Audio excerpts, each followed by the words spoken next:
Cheikh Anta Diop bu Dakar. waaw situation bi jàngat bi ñu ci am du dara dul déplorer ko parce que neexul kenn sincèrement neexul kenn et après il y a eu beaucoup de spéculation là-dessus nit ñi ñu ngi wax mais avant may tàmbali sax comme li nga tëjee noonu damay jaale famille Abdoulaye yi ñaan yàlla yërëm ko jéggal ko woyofal suuf si kawam di ñaanal njabootam yàlla may leen xolu muñ parce que c'est vraiment difficile de perdre un parent rawatina ci yenn conditions yi nii mais man su ma ko waxee su ma ko waxul déception laa am parce que quand on se retrouve à faire des choses yoo xam ni ñun dañ ko doon def ci nguuru Macky Sall di ñaan yàlla bu jóge fi ndax ñu bañ a dundati yenn situation yi ñu am yaakaar ci ab projet c'est pas pour dire que je descends du train je ne descends pas du train bu ñu tegaatoon suba voté waat Pastef man personnellement je parle pour moi mais il y a ces choses yoo xam ne quand tu les vois tu es vraiment déçu tu peux pas t'exprimer mënuloo wax man depuis démb pratiquement sur Twitter sax je suis pas actif parce que xamuloo looy wax doo xam looy wax parce que musuma xalaat ne que en biir 2026 dinañ toog ba ay forces de l'ordre di duggaat ci biir ay pavillon di dajj ay chambre di dóor ay étudiants sincèrement c'est mënuma ko comprendre après ku nekk dina andi parce que je vois des gens yoo xam ne dañuy jéem a naan non jéem a kii responsable mais mënoo wax responsabilité romb fi le président de la République romb fi le premier ministre romb le ministre de l'intérieur romb le ministre de l'enseignement supérieur mënul nekk par A ou par B da nga leen di laal après li tax cas bi man moom mooy gën a métti mooy que ne on peut tout dire des étudiants mën nañ leen waxal lu nekk mën nañ leen wax ni dañoo bëri lu ñuy kaas dañuy xeex d'accord yooyu parce que yooyu yëpp depuis de tous les temps dafa mës a am mais la journée d'hier li tax mu métti ma mooy que ni les étudiants avaient déclaré journée noire c'est-à-dire que journée de recueillement lañ doon def ñoom li gënoon nekk seen priorité mooy seen jigéen ñi togg ay mbana au moins ñoom ñu lekk parce qu'ils ont passé une journée entière yoo xam ne dañ doon taaba lu ñu lekk ñiy lekk jot nañoo am lu ñu lijjanti lekk ko am na ñoo xam ne lekkuñu donc leur priorité c'était de faire à manger pour que ñëpp mën a lekk donc quand le ministre de l'Intérieur nous dit qu'ils ont eu des renseignements comme quoi que d'accord d'ailleurs ay renseignements yëpp d'accord mën nañ ci d'accord mais qu'est-ce qui justifie que amul manifestation amul mouvement d'humeur amul dara les forces de l'ordre dugg ci biir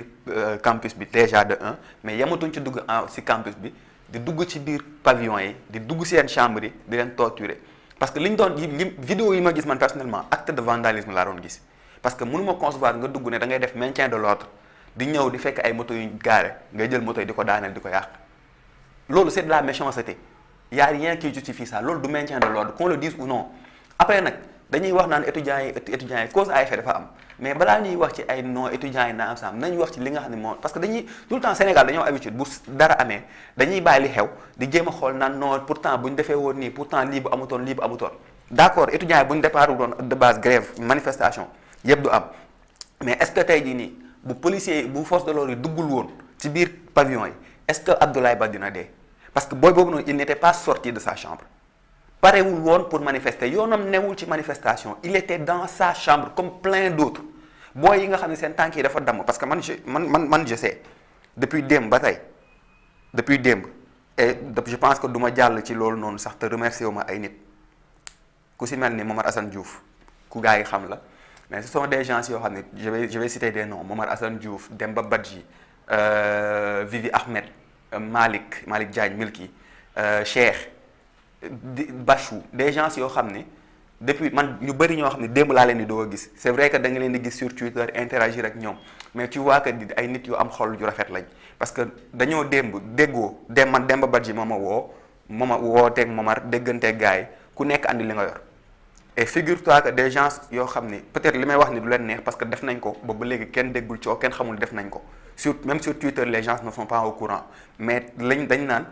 am na ñoo xam ne dañuy def pour bañ nit ñi yëg ko mais lu baax ku ko def foog ñu wax ko man noonu laa mel bu nit defee lu baax dama koy wax et ñoom lu ñu def c'est très grand minimum démb jënd nañ lu mat 150 sandwich viande ak 100 fataya complet yoo xam ne yóbbu nañ ko entre commissariat central hôpital Grand Yoff ak ESP quelques étudiants yu fa nekkoon yoo xam ne ay jigéen lañ amuñu lu lekk ñu jox yóbbul ñoom ñu yóbbul leen ko rawatina ñi nga xam ne ñoo nekkoon hôpital Grand Yoff gars yi dem fa am ay ordre ñoo xam ne jëndal nañ leen ay ordonnances yi nga xam ne mënuñ ko parce que sur le coup seeni ay mbokk mënuñu teew xamuñu kenn et ils ont besoin de soins donc li nga xam ne mën nañ ko jënd ci ay ordonnances ñu jënd ko tey ñu defaat la même chose yóbbu 120 barquettes de manger maanaam ay ceeb yóbbu ko police centrale parce que actuellement à la police centrale il y a au minimum 120 détenus 120 étudiants démb si guddi bi ñu fay jógee il y avait 105 étudiants yoo xam ne ils étaient détenus à la police centrale tey bi ñu fa demee il y a eu au moins minimum 120 yu fa nekk man on m'a dit 121 mais man pour être prudent je dis minimum 120 yoo xam ne ñu ngi fa et ñoom ils ont amené à manger te pareeguñu parce que guddi gi tamit pare nañ dañuy demaat yóbbuwaat ay reer actuellement il y a des gens qui sont en train de préparer et je te le dis c'est sur fonds propres ubbiwuñu cagnotte xaaruñu kenn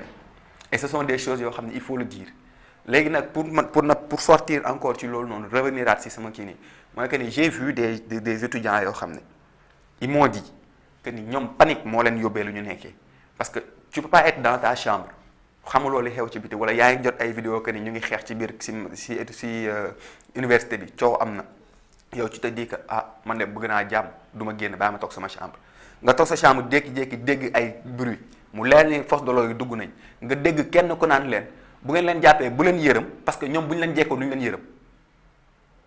force de l'ordre yi ñoo doon waxante loolu seen biir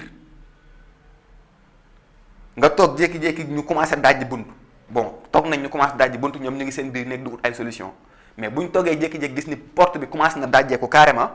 amatul benn solution lan moo si des bu ñu leen fa fekkee dañu leen nar a mbugal